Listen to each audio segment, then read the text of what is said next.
কারাগারে যখন ঈদ কাটছে, বাইরে তখন অপেক্ষায় থাকা প্রিয়জনের বুকে চলছে হাহাকার। কয়েদিদের ঈদের অনুভূতি শুধুই কান্নার, জানান তারা। বাড়িতেই থাকতো।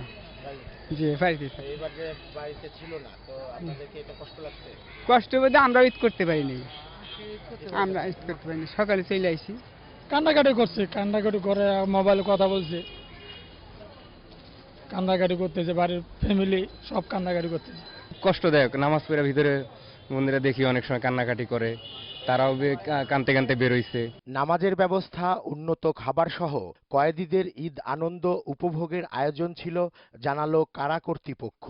সাক্ষাতের যে নিয়মকানুন সেটাও শিথিল করা হয়েছে এবং দর্শনার্থী যারা তারা যে খাবারটা বাড়ির থেকে নিয়ে এসেছেন রান্না করা খাবার সেটাও পরীক্ষা নিরীক্ষা করে বন্দীদেরকে সরবরাহ করা হয়েছে। বাংলাদেশ ছাড়া পাকিস্তান, ভারত, কানাডা, মার্কিন যুক্তরাষ্ট্র, যুক্তরাজ্য, নেপাল ও নাইজেরিয়া সহ 11টি দেশের 33 জন হাজতি ও কয়েদি রয়েছেন ঢাকা কেন্দ্রীয় কারাগারে।